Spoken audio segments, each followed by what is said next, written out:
Hello world, it's me Dojo. Welcome back to my YouTube channel. And today guys, pag-aaralan naman natin yung if-else statement. Part pa rin ng conditional statement. On my previous video, pinag-aralan natin yung if statement. Ngayon, if-else naman.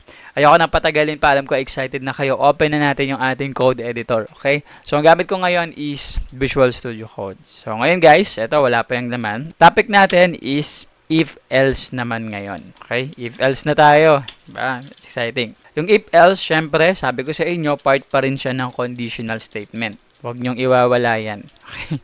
Conditional statement. Okay guys, ano ang ginagawa ng if-else? So, nagde-decide siya, kumbaga, gives our program the ability to decide based on conditions. Yan, di ba? So, yun yung ginagawa ng ating if-else statement. So, ngayon guys, ang structure niya naman ganito. Structure muna tayo. Siyempre, una, may mention natin yung if, tapos maglalagay tayo ng condition. So, yan, para mas malinaw. Condition tayo. So, yung condition natin, alam natin na dalawa lang yung pwedeng mangyari sa condition. True or false. Pagkatapos ng condition natin, meron tayong block of code. Okay? So, ito yung tinatawag natin. Bibigyan ko na ng title. If block. Yan, if block yan guys. Okay? Yung else naman, kapag ka hindi, ito naman yung tinatawag na else block. Mamaya maintindihan ninyo yan. Gusto ko lang ipakita yung structure sa inyo. Else block. Okay? So, ganito yung structure niya, guys. If block, else block. Okay? Tapos, ito naman yung logic niya. Pakita ko ulit.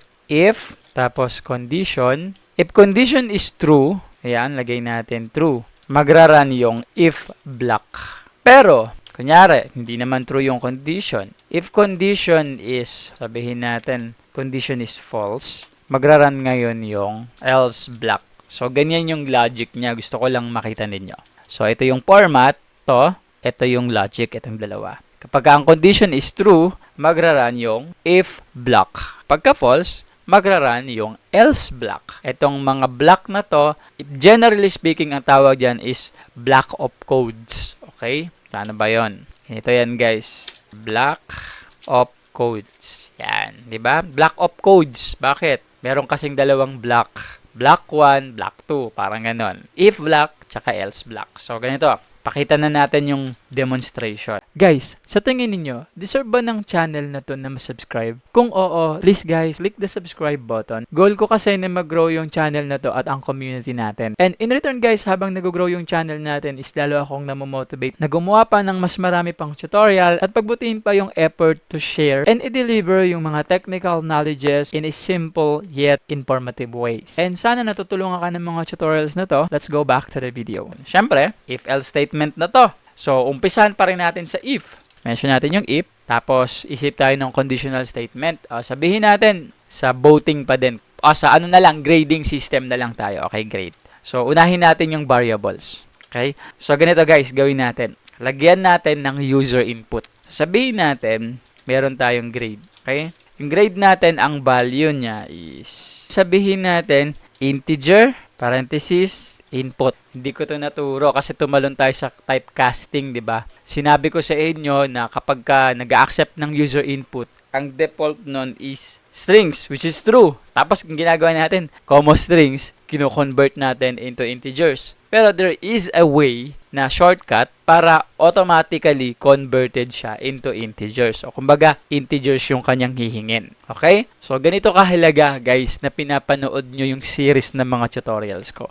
Diba? Meron mga topic kasi na hindi naman kaya lahat sa isang video. Kaya gumawa ako ng PDF notes eh. So, meron akong PDF notes, guys. Doon ko nililista lahat habang nag-aaral ako eh. Okay, kung gusto niyo ng copy, nandyan lang yan sa baba, okay? So, ngayon guys, ito, paliwanag ko lang sa inyo kasi alam ko hindi ko to nadaanan. So, kapag ka naglagay ka ng integer bago yung input, usually kasi ganito yung pinag-aralan natin. So, grade, tapos lagay ka dyan ng input, tapos yan, tapos lagay mo na yan yung enter your grade. Enter your grade. Yan, ganyan yung pinag-aralan natin. Diba? Ngayon guys, pag nag-enter your grade dyan yung user, automatic string yan. There is a way na hindi mo na kailangan i-typecast manually. Kumbaga, the moment pa lang na mag-run yung code mo, automatic pag nag-enter yung user ng inputs, i-convert niya na yan into integer. Paano? Using this code. Okay, i-encapsulate mo tong input sa loob ng int or integer. Saka mo ilalagay yung input mo. Okay? Type na lang natin ulit. Enter your grade. Ayan. Saka mo ilalagay yung enter your grade na prompt. So, ganyan yung shortcut na kung saan automatically mako-convert into integers yung user input. So, pwede mong palitan ng data types yan. Nasa iyo kung ano yung kailangan mo. Pero this time, since ang usapan dito is numbers, grade kasi to. So, integer yung gagamitin ko. Okay? So, ayan. Karoon pa tayo ng bonus explanation, di ba? So, ito yung user input natin kung saan nanghihingi tayo ng user input sa user ng about dun sa grade niya kung ilan. And automatically, pag i-enter niya yung string yon, i-convert into integers. So, wala tayong problema. Meron tayong grade. Ngayon, gagawin na natin yung ating if-else conditional statement. Bakit kailangan gumawa ng if-else? Kasi yung if-else, guys, magde-decide siya. Diba? Gives our program the ability to decide. Based on condition siya magde-decide kung pasado ka ba o bagsak ka. Ganun yan, guys. Okay? So, gawin na natin yung ating if-else statement. So, syempre, ito yung ating structure. Ito. Ayan. If, kung ang grade ay mas malaki, greater than, or equal sa 75. Lagay tayo ng colon. Ayan. Ito yung magra-run na code. Kumbaga, ito yung if block. Okay? Print natin. Lagay tayo ng congrats, hanep sa kopya. Diba? Hanep sa kopya. Ayan. Kasi, pasado. Kumbaga, yung condition true. Yung grade niya, more than or equal 75. Sayang. Pumasa. Diba? So, ito yung tinatawag natin na if block. Kung saan, nagra-run yung if block kapag ka ang condition is true. Nakuha ninyo, guys. Lagay natin. Ayan. Okay? Paano kung ang grade na nilagay mo 74?